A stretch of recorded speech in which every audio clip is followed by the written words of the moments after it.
आदाब, मैं मीनाक्षी शोरान हाजिर हूँ आपके साथ आज एक ख़ास शख्सियत के साथ मुलाकात के लिए। आज हम आपको मिलवाने जा रहे हैं शेखर सी मांडे जी से, जो कि DG CSIR हैं और सेक्रेटरी DSIR हैं। और इनसे मिलने का, इनसे इस ख़ास मुलाकात का जो मकसद है वो भी बेहद ख़ास ही है, तब जबकि पूरी की पूरी दुनिया कोविड-19 संक्रमण की चपेट में है। तो आइए हम मिलवाते हैं और मुलाकात करते हैं और जानते हैं उनके बारे में, साइंस और टेक्नोलॉजी के और आयाम क्या हैं और क्या क्या डायमेंशंस हैं। बहुत स्वागत है सर आपका हमारे साथ इस खास मुलाकात में। तो सर, हम मना रहे हैं नेशनल टेक्नोलॉजी डे। ये अपने आप में बेहद ख़ास दिन है हमारे लिए। इसको मनाने का एक तो मकसद मैं आपसे जानना चाहूँगी, और दूसरा ये कि इस बार का सेलिब्रेशन जो पहले के साल रहे हैं उससे कुछ अलग होगा। तो आपको जैसे पता है कि नेशनल टेक्नोलॉजी जो है वो इसलिए होता है कि 1998 में 3 बहुत महत्वपूर्ण घटनाएं हुई थी। एक तो ऑपरेशन शक्ति जो है, जिसमें पोखरान में हमारा न्यूक्लियर एक्सप्लोजन सक्सेसफुली दिखाया था हमारे एटॉमिक एनर्जी कमीशन ने। दूसरा जो है एक त्रिशूल मिसाइल जो है डिफेंस ने, DRDO ने उसका बहुत सक्सेसफुल डेमोन्स्ट्रेशन कराया था 11 मई 1998 में। और CSIR की एक हंसा नाम की फ़्लाइट है, वो पूरी हमारे देश में बनी हुई है, हमारे देश में डिज़ाइन की हुई, उसका भी सक्सेसफुल हम लोगों ने डेमोन्स्ट्रेशन कराया था। ये 3 चीज़ों को सामने में रखते हुए हमारे माननीय प्रधानमंत्री जी थे, श्री अटल बिहारी वाजपेयी जी, उन्होंने तय किया कि 11 मई को हम लोग हर साल राष्ट्रीय टेक्नोलॉजी डे के हिसाब से अब मनाया करेंगे, और तब से हम लोग इसे मनाते आ रहे हैं। इस साल का टेक्नोलॉजी डे वैसे कुछ अलग है, आपने सही कहा। और हुआ क्या है कि हाल ही में जो कुछ घटनाएँ हुई हैं उनकी वजह से हमारे इकोनॉमी पे काफ़ी डिसरप्शन आया हुआ है, और टेक्नोलॉजी के माध्यम से किस तरह हम लोग इकोनॉमी को दोबारा बढ़ावा दे पाएँ, ये इस साल का थीम हमारा है। बिल्कुल, जैसा आपने जिक्र किया, इस बार की जो थीम है वो reboot the economy through science, technology and research translations. ये थीम अपने आप में बहुत कुछ कहता है। इसमें साइंस है, टेक्नोलॉजी है, प्लस उसको रीबूट करने की बात है। तो वो रीबूट करने की स्थिति में क्या अभी हम अपने आप को कहाँ पर पा सकते हैं, वो भी तब जबकि अभी एक अलग हम कह सकते हैं कि समय चल रहा है जिसमें कुछ चैलेंजेस तो हैं सामने में, लेकिन उन चैलेंजेस से अगर पार पाना है तो टेक्नोलॉजी ही इकलौती नज़र भी आ रही है जिससे कि हम पार पा सकते हैं। ये तो पूरे विश्व के सामने बहुत बड़ी चुनौती है। ये चुनौती से खड़ी हो गई है कि कोरोना वायरस से जो टेक्नोलॉजी का इकोनॉमी का डिसरप्शन हुआ है, तो सिर्फ हम नहीं लेकिन सभी देशों में ये बहुत बड़ी चुनौती आ गई है। और इस चुनौती का सामना करने के लिए हमें विज्ञान और टेक्नोलॉजी दोनों का सहारा लेना होगा, क्योंकि टेक्नोलॉजी के माध्यम से हम लोगों तक पहुंच पाएंगे। और लोग अगर ये टेक्नोलॉजी अपना के अपने कुछ एंटरप्राइजेस और कुछ बिजनेसेस अगर शुरू कर पाएंगे, तो मैं समझता हूँ कि उसके माध्यम से लोगों को एक सेल्फ सपोर्ट का एक सहारा मिल जाएगा, और उसके माध्यम से फिर लोग अपने आप को एंटरप्रेन्योरशिप में मोड में जाके अपने आप को सपोर्ट कर पाएंगे। वर्ल्ड टेक्नोलॉजी स्टैंडर्ड्स की अगर बात करें तो उसमें आप इंडिया को कहाँ रेट कर पाते हैं, कहाँ हैं अभी, हम कहाँ स्टैंड कर रहे हैं? तो मैं तो समझता हूँ कि हमारी टेक्नोलॉजी वर्ल्ड की टेक्नोलॉजी के माध्यम से कुछ कम नहीं है। हमारे देश में भी बहुत टेक्नोलॉजी को बढ़ावा मिला हुआ है, और अगर गए 10-20 साल की अगर प्रगति हम देखें तो देश में पूरे विज्ञान जगत में भी और तंत्रज्ञान औद्योगिक संस्कृति में भी काफ़ी अच्छी प्रगति हुई है। तो मैं मानता हूँ कि दुनिया के स्तर पर हमारा काफ़ी अच्छा टेक्नोलॉजी के माध्यम से अच्छा स्थान है। बिल्कुल, और आपने सही कहा कि हम अच्छे स्थान पर हैं। इंफॉर्मेशन टेक्नोलॉजी की अगर बात करें तो उसमें हम कहीं ज़्यादा अच्छा कर रहे हैं। और कौन कौन से ऐसे डायमेंशंस हैं जहां आपको लगता है कि हम और ज़्यादा बेहतर कर सकते हैं, हमें और ज़्यादा पोटेंशियल है अच्छा करने का उसमें? जैसे कि आपने इंफॉर्मेशन टेक्नोलॉजी का जिक्र किया, तो पूरी दुनिया भारत की ओर देखती है कि इंफॉर्मेशन टेक्नोलॉजी का कोई भी सोल्यूशन हो, या बड़ा कहीं भी काम करना हो, किसी एयरपोर्ट का सोल्यूशन हो या नेशनल हेल्थ सिस्टम का सोल्यूशन हो, तो पूरी दुनिया भारत की ओर देखती है कि हमारी IT कंपनी जो है वो जाके उनको वहाँ पे सोल्यूशन प्रोवाइड कर पाए। इसी तरह अगर हम लोग जेनरिक ड्रग इंडस्ट्री का देखें कि दुनिया के ज़्यादा से ज़्यादा जो ड्रग्स है वो हमारे देश में बनती है, फिर उसका हम लोग उसका निर्यात करते हैं। तो इवन सबसे जो इकोनॉमी में अग्रसर देश हम जिन्हें मानते हैं, उन देशों में भी भारत में बनी हुई दवाइयाँ बिकती है। तो वहाँ पे भी हम लोगों की काफ़ी अच्छी प्रगति हुई है। जैसे वैक्सीन्स है, वैक्सीन्स में भी काफ़ी अच्छा है। लेकिन सबसे ज़्यादा जो चर्चा होती है पूरे विश्व में भारत के बारे में, वो हम लोग उसको इनोवेशंस के माध्यम से देखते हैं कि जो ग्रास रूट इनोवेशंस है वो, और जिसे हम लोग जुगाड़ कहते हैं। तो जुगाड़ के माध्यम से भी एक पूरी दुनिया का भारत की ओर देखती है कि उसे किस तरह से हम लोग हमारे यहाँ मैनेज किया जाता है। जी जी। एक चीज़ और मैं जो, क्योंकि आपने ड्रग्स का जिक्र किया और ये जो टाइम है ये हाई टाइम है जब वैक्सीन को लेकर भी बहुत एक तरह से हर देश को अगर देखें तो वो अपनी अपनी कोशिशें कर रहा है, उसमें इंडिया भी अपनी कोशिश कर रहा है आई एम श्योर, और हम काफ़ी अच्छी कोशिश कर रहे हैं। और यहाँ तक कि ड्रग्स की हमने सप्लाई भी की है, क्योंकि हम वो देश हैं जिसमें कि मलेरिया या उस तरह की बीमारियाँ रही हैं। तो ऐसे में हमारे पास वो हाइड्रोक्लोरोक्वीन जिसका जिक्र हम कर सकते हैं यहाँ पर, और अलावा उसके भी बहुत सारे डायमेंशंस खुले हैं। वो कितना अच्छा फ्यूचर आप देखते हैं इंडिया का उस एस्पेक्ट से, अगर मैं आपसे जानना चाहूँ? तो ड्रग्स इंडस्ट्री वैसे भी हमारी काफ़ी सक्षम है। जैसे आपने जिक्र किया हाइड्रोक्सी क्लोरोक्वीन का, ये काफ़ी देशों ने चाहा है कि भारत उन लोगों को सप्लाई करे, और भारत सरकार ने राजी भी किया हुआ है कुछ बहुत अग्रसर जो देश है उनको सप्लाई करने के लिए। लेकिन इसके अलावा ये समझता हूँ कि ये हमारे लिए एक बहुत अच्छा मौका है कि जिन चीज़ों में हमें कमी पाई जाती थी, जैसे कि अगर नई दवाई बनाना हो न्यू ड्रग डिस्कवरी में, वैसे हम लोगों के सामने में ऐसे कोई इतने अच्छे उदाहरण नहीं है जिसमें पूरा नया ड्रग यहाँ पे बनाकर हम लोगों ने पूरे विश्व में उसका विस्तार किया हो। तो ऐसी चीज़ों के लिए हम लोगों के सामने में बहुत अच्छा अब ये मौका है, जिससे हम लोग इस मौके का ये लेकर सहारा लेकर इस चीज़ों पे भी हम लोग अब अभी कुछ प्रगति कर पाएँ आने वाले दिनों में। साइंस और टेक्नोलॉजी की अगर बात करें तो हम एक तरीके से बेस मानकर चलें तो हमारा एंशियंट रहा है, वो चाहे ज़ीरो आर्यभट्ट का हम जिक्र कर लें, हम खोज उसकी कर चुके थे और उसको लेकर दुनिया भर में बात भी होती है। लेकिन बावजूद उसके भी जो अभी के इंस्टीट्यूशंस हैं या जो जहाँ पर साइंस पढ़ाया जाता है, या कैसे बच्चों में या जो नौजवान हैं उनमें इस IQ को डेवलप किया जाए कि साइंस कितना ज़रूरी है, उस दिशा में क्या हम सही कर रहे हैं अभी, या आपको लगता है कि कुछ और चीज़ें हो जाएं तो वो बहुत अच्छा होगा हिंदुस्तान के लिए आने वाले समय में? ये ऐसा है कि कभी भी इतिहास में ऐसा नहीं हुआ है कि हम लोग कह रहे हैं हम जो सब कुछ कर रहे हो सही है, इसलिए और कुछ करने का मौका तो हरदम होता है हम लोगों के सामने में। और एक मैं ज़रूर कहूँगा कि आपने जिक्र किया कि हिंदुस्तान काफ़ी प्रगतिशील था पुराने ज़माने में साइंस और टेक्नोलॉजी में, तो वो बच्चों को पढ़ाना बहुत ज़रूरी है कि बच्चों में जो अपना एक आत्मविश्वास बढ़ने के लिए, कि हमारे देश में भी काफ़ी सारी प्रगति हुई थी विज्ञान के क्षेत्र में। आपने से बताया कि ज़ीरो का है, डेसिमल सिस्टम है, हमारे देश में टीके का प्रैक्टिस बहुत प्रचलित था। जो आप टीका जो वैक्सीन जिसे कहते हैं, पहली वैक्सीन जो हुई थी 1798 में एडवर्ड जेनर ने जो बनाई थी, उससे पहले से हमारे देश में टीका का प्रचलन हुआ करता था।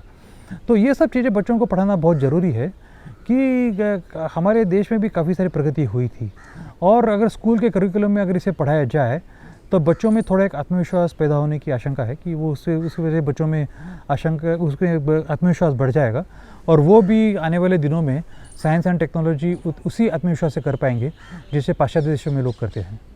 एक है नेशनल डिज़ास्टर मैनेजमेंट, इसमें टेक्नोलॉजी का रोल कितना होता है, और साथ ही साथ इसमें अपनी तरफ से कोई इनपुट्स अगर लगाने हो या और ज़्यादा पॉजिटिव आउटकम्स हमको इसमें लेने हो तो क्या करने की ज़रूरत है, क्या होना चाहिए? और नेशनल डिज़ास्टर मैनेजमेंट अथॉरिटी जो है उसमें तो विज्ञान और तंत्रज्ञान के बहुत सारे इनपुट्स जरूरी होते हैं। जैसे कि साइक्लोन आ रहा हो तो साइक्लोन का पूरा प्रेडिक्शन करके कि किस तरह वो लैंड की ओर आ रहा हो और कहाँ पे जाएगा, उसका ट्रेजेक्ट्री क्या होगा, ये हमारा IMD जो डिपार्टमेंट है वो बहुत अच्छी तरह से प्रेडिक्ट करके उनको देता है कि किस जगह किस दिन रहेगा वो। तो ये तो पूरा साइंस के माध्यम से ही हुआ है। वैसे ही अगर लोगों को वहाँ से इवैक्यूएट करके कुछ ऐसे क्षेत्रों में ले जाना हो जहाँ पे सेफ़ हो, तो वहाँ की बिल्डिंगें कैसी होनी चाहिए जो साइक्लोन से प्रभावित ना हो। तो वो बिल्डिंगें बनाने में भी जो साइंस और तंत्रज्ञान है वो भी उतना ही महत्वपूर्ण है।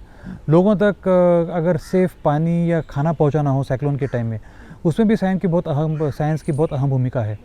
और इसी तरह बाढ़ आती हो या फिर किसी जगह लैंडस्लाइड हुई हो, भूकंप के बाद तुरंत जाके वहाँ पे किस तरह के लोगों को टेम्परेरी आवास पैदा करे, तो ये सब कुछ जो है ये इसमें साइंस की बहुत अहम भूमिका है।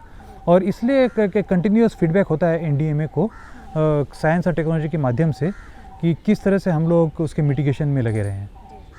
एक और चीज़ आती है सर टेक्नोलॉजी के बारे में ही कि उसका जो डेवलपमेंट है, उसको डेवलप किया जाना है जो, वो हो जाता है, लेकिन जब उसको हम एग्जीक्यूट करने की बात आती है तब क्या किसी तरह के चैलेंजेस रहते हैं, और अगर चैलेंजेस रहते हैं तो फिर CSIR उससे डील कैसे करता है? तो चैलेंजेस तो हर चीज़ में होते हैं कि टेक्नोलॉजी को इम्प्लीमेंट करने में भी उतने चैलेंजेस होते हैं जितने हम लोग समझते हैं कि ना हो। जैसे कि अगर किसी ग्रस्त शहर में के इलाके में हमें जाकर, बाढ़ ग्रस्त इलाका हो और वहाँ जाके टेम्परेरी हम लोगों को एक आवास तैयार करने हैं या उन्हें खाना और पानी पहुँचाना हो, तो उसके अपने आपके अलग अलग चैलेंजेस होते हैं। वैसे टेक्नोलॉजी को अपना के कोई अगर टेक्नोलॉजी हमें पता है कि पूरे विश्व में और कहीं चल रही है, उसे अपने लोकल इसमें अपना कर किस तरह हम लोगों को वो उपलब्ध करा दें यहाँ पे, उसमें भी चैलेंजेस होते हैं। और उसका लोकल एडेप्टेशन जो होता है वो हमें सोचकर फिर वो करना होता है कि लोकल कंडीशंस में हम किस तरह इसे अडॉप्ट करके हमारे अपने लोगों को उसे उपलब्ध कराए। एक चीज़ कमर्शलाइजेशन भी आता है इसमें, वो कितना इम्पॉर्टेंट है और क्या हम उतने बेहतर ढंग से कर पाते हैं, और क्या ज़रूरी है किसी भी इनोवेशन का या कोई टेक्नोलॉजी है उसका ज़रूरी है कि कमर्शलाइज वो अगर हो, क्योंकि कई बार ये होता है कि जब आप कमर्शलाइज कर देते हैं चीज़ों को तो वो पॉपुलर हो जाती हैं और कई बार वो उस अभाव में उतना शायद लोगों तक पहुंच नहीं पाती हैं। तो ये कितना इम्पॉर्टेंट फैक्टर है आपके नज़रिए से? ये बहुत सही है। जनरली हम लोग जब हमारे प्रयोगशाला में जो विज्ञान करते हैं और विज्ञान अनुसंधान करते हैं तो हमारा ख्याल कुछ नई खोजें करने के लिए होता है कि हम लोग किसी चीज़ को नई खोज की ओर हम लोग बढ़ते रहते हैं। लेकिन हमारे मन दिमाग से कभी कभी ये दूर हो जाता है कि अगर नई खोज हो भी जाए तो किस तरह से हम लोग इसे टेक्नोलॉजी में कन्वर्ट करके किस तरह से इसे कमर्शलाइज करें। कमर्शलाइज करने के लिए काफ़ी सारे अपने अलग अलग पहलू हैं, जिसे उस टेक्नोलॉजी को बनाने के लिए आसान से आसान तरीका होना चाहिए, सस्ते से सस्ता तरीका होना चाहिए। क्योंकि अगर आसान ना हो और सस्ता ना हो तो इसे स्केल अप करके लोगों तक पहुंचाने में फिर मुश्किलें पैदा हो सकती है। और इसके लिए ये ज़रूरी है कि कमर्शियल एस्पेक्ट का भी ख्याल कर साइंस की खोज को टेक्नोलॉजी में कन्वर्ट कर और टेक्नोलॉजी को इंडस्ट्री के साथ काम कर उसे हम लोग किस तरह समाज तक ले जाए। तो ये अपने आप में एक अलग से चैलेंज होता है। ओके, इसी से जुड़ा हुआ क्या टेक्नोलॉजी डेवलपमेंट के साथ ही जुड़ा हुआ क्या पेटेंट का भी मामला है, और क्या वो भी इक्वली इम्पॉर्टेंट है या पेटेंट कहीं ज़्यादा इम्पॉर्टेंट है कमर्शलाइज अगर हम उसको करवाते हैं उससे? तो पेटेंट की एक अपने आप में अहम भूमिका है। अगर मैं अपने लैब में कोई खोज करता हूँ और मैं समझता हूँ कि ये कमर्शलाइजेबल है तो ये करना ज़रूरी है कि मैं अपनी खोज को पेटेंट कर लूँ, ताकि ऐसे ना हो कि बाकी लोग उसे बनाकर शुरू करें और हमारी कंपनियों को जिसे फ़ायदा हो या हमारे समाज को जिसे फ़ायदा हो वो हमारे समाज को होने की जगह बाकी सब समाजों में उसे फैल जाए, लेकिन हमारे समाज को ही ना हो। तो इसलिए पेटेंट करना इससे ज़रूरी होता है। प्लस हमारे प्रयोगशाला को जो फंड मिलती है, काफ़ी सारी हमारी जो फंड है वो पब्लिक फंड से आती है। इसलिए अगर कोई कंपनी हमारे साथ जुटकर काम करे और उन्हें अगर वो हम लोग टेक्नोलॉजी दे तो उस कंपनी पे हम पे विश्वास होता है कि हमारे साथ वो पेटेंट है, और इसलिए वो कंपनी का विश्वास होता है कि पेटेंट के माध्यम से मैं इसको कमर्शलाइज कर पाऊँ, और इसलिए वो कंपनी हमारे पास भी आती है। तो इसलिए पेटेंट का अपनी एक अहम अलग से भूमिका है। एक जिस शब्द का आपने भी जिक्र किया, जुगाड़, इंडिजीनियस नॉलेज जो है वो किस मायने में है? उसका कोई डॉक्यूमेंटेशन हो जाना चाहिए, वो कितना इम्पॉर्टेंट है? क्योंकि अगर हम इंडिया की बात करते हैं तो यहाँ पर तो जुगाड़ जितने जैसा शब्द का इस्तेमाल जितना होता है उतना ही जुगाड़ भी देखने को मिलता भी है, और वो इन अ वे जो पब्लिक लाइफ है या पर्सनल लाइफ है उसमें कई बारी वो पोटेंशियल रोल हमको निभाता हुआ नज़र आता है। तो हाउ इम्पॉर्टेंट इज़ इट? जुगाड़ बहुत महत्वपूर्ण है। हमारे देश में अगर हम लोग जाए किसी भी कोने में, छोटे छोटे शहरों में, आप देखोगे कि लोगों ने जुगाड़ कर किस तरह से अपने ज़िंदगी का कायापलट कर दिया है। तो इसलिए जुगाड़ का बहुत बड़ा महत्वपूर्ण ये है। और जैसे कि मैंने कहा कि ये जो सिस्टम है पूरा विश्व भारत की ओर देखता है कि किस तरीके से लोग किसे जुगाड़ कर रहे हैं, और इस जुगाड़ की वजह से काफ़ी सारी जो टेक्नोलॉजीज़ है वो बाहर के देशों में चाहे वो काफ़ी महंगी हो, हमारे देश में जब हम लोगों ने उसे अडाप्ट किया वो सस्ते के सस्ते में और काफ़ी आसान तरीके से हम लोगों ने हमारे समाज के लिए उपलब्ध किया, और इसलिए जुगाड़ का बहुत बड़ा महत्व है हमारे समाज के लिए। टेक्नोलॉजी एक ऐसा सब्जेक्ट है जो कि बहुत इम्पॉर्टेंट है, लेकिन कई बार ये भी मानकर चला जाता है कि शायद मुश्किल है, लेकिन करियर ओरिएंटेड तो इसे शुरुआत से ही माना गया है। और ज़्यादा बच्चे इसकी तरफ अट्रैक्ट हों, वो इसमें अपना करियर बनाएं, तो ऐसे में गवर्नमेंट्स की कुछ स्कीम्स हैं, चाहे स्टेट वाइज हो या सेंट्रल गवर्नमेंट की तरफ से हो, कुछ ऐसी स्कीम्स हैं जो मोटिवेट भी करें बच्चों को और अट्रैक्ट भी करें कि आप आइए इस तरफ। तो गवर्नमेंट की काफ़ी सारी स्कीम्स है जो बच्चों को साइंस की ओर और टेक्नोलॉजी की ओर अट्रैक्ट करे। वैसे गवर्नमेंट में काफ़ी बड़े स्तर पर स्टार्टअप स्कीम्स वगैरह भी बनाई है, और वो इसीलिए बनाई है कि अगर हमारे लैब में कोई टेक्नोलॉजी हो तो हमारे छात्र या कोई युवा बच्चे इसे लेकर टेक्नोलॉजी को कन्वर्ट करके अपने आप एक कंपनी उसे खोल सके, इसको कमर्शियलाइज करने के लिए। तो वैसे काफ़ी सारी स्कीम्स है बच्चों को अट्रैक्ट करने के लिए। हमारे सभी डिपार्टमेंट्स की है, department of science and technology की काफ़ी सारी स्कीम्स है, डिपार्टमेंट ऑफ बायोटेक्नोलॉजी की काफ़ी सारी स्कीम्स है। तो ये इसलिए है कि बच्चों को हम लोग साइंस की ओर अट्रैक्ट करें, साइंस से टेक्नोलॉजी बनाएं और टेक्नोलॉजी से एंटरप्रेन्योरशिप के माध्यम से उसे समाज तक हम ले जा पाएँ। और ऐसे में जो बहुत सारी स्कीम्स हैं, जैसे स्टार्टअप है, मेक इन इंडिया है, और अभी तो जब हम बात कर रहे हैं तो ये एक अलग किस्म का समय है और ये कहा जा रहा है कि आगे आने वाली दुनिया बहुत बदली हुई हो सकती है। वैसे में साइंस और टेक्नोलॉजी का जो रोल है वो कितना इम्पॉर्टेंट हो जाएगा और उसको लोग किस तरीके से सीख करेंगे और किस तरीके से अडाप्ट करने की लोगों को कोशिश करनी चाहिए ताकि थोड़ा नॉर्मलसी की तरफ भी आगे बढ़ पाएँ, क्योंकि अभी चैलेंज एक तरह का है और लोगों में कुछ डर जैसी स्थिति भी अभी नज़र आ रही है।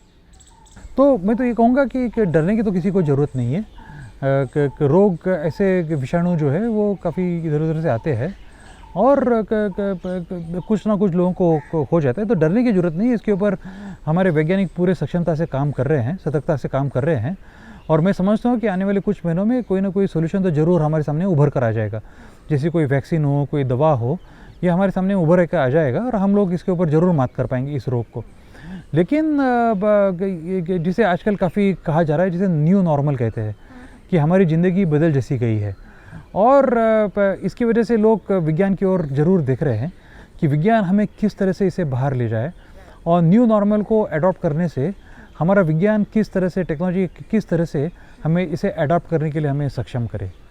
तो एक अच्छी चीज़ है। बिल्कुल। और इस दौरान आपको लगता है कि वो एक पोटेंशियल ज़्यादा नज़र आएगा, ख़ास तौर से उस युवा पीढ़ी में जो उस दौर में है कि हमको आगे क्या करना है, लेकिन वो साथ ही साथ इनोवेशंस होते भी देख रही है, वो वैक्सीन के ट्रायल होते भी देख रही है, वो ये ख़बरें भी सुन रही है कि इनोवेशंस हो रही हैं वैक्सीन को लेकर, और हर देश अपने स्तर पर जो सक्षम देश हैं वो कर रहे हैं, और हम हिंदुस्तान के तौर पर देखें तो हम भी कोशिशें कर रहे हैं, और आई विश कि हम बहुत जल्द कोई एक अच्छी खबर भी दें उस दिशा में लोगों को।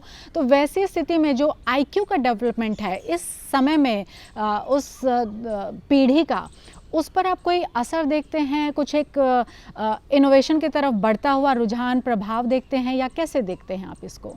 ये तो जैसे कि मैंने आपसे कहा पहले भी कि ये जो कोरोना की वजह से काफ़ी सारे लोगों की नज़रें हमारे विज्ञान और तंत्रज्ञान पर जुड़ी हुई है, और ये अच्छी चीज़ है कि सब लोग मानते हैं दुनिया के कि हमारे जो नए सॉल्यूशंस आएंगे वो विज्ञान के मार्फत ही आएंगे, और इसका बहुत अच्छा असर बच्चों पर भी हुआ है, और बच्चे भी विज्ञान की ओर देख रहे हैं कि किस तरीके का विज्ञान कर और किस तरीके से तंत्रज्ञान कर हम लोग कुछ सॉल्यूशन इससे निकाल पाएँ कोरोना के खिलाफ।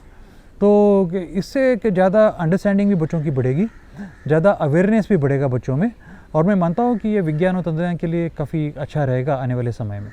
एक और चीज़ जो टेक्नोलॉजी वाइज देखते हैं हम, चाहे वो मंगलयान की बात करें या हंस का जिक्र किया, त्रिशूल का जिक्र किया, हम एक तरह से सुपर पावर इस दिशा में कम से कम उस दौरान बन गए थे जब हम छठे देश वो हो गए जिसने कि सफलतापूर्वक पोखरण में टेस्ट अपने कर लिए थे। वो अलग बात है कि उस दौर में हम किस स्थिति में थे और किस तरह से सैंक्शंस को लेकर और बहुत सारी बातें हुई, लेकिन आज हम भारत को देखते हैं तो एक और मजबूत स्थिति में देखते हैं। वैसे में अगर हम डिफेंस सेक्टर की बात करें तो उसमें इनोवेशंस और टेक्नोलॉजी के स्तर पर हम कहाँ हैं, और कितना और आपको उम्मीद है कि हम बेहतर होते चले जाएंगे? अगर डिफेंस की बात करें तो 3 एजेंसीज़ हमारी, मैं कह सकता हूँ कि स्ट्रेटेजिक सेक्टर की है।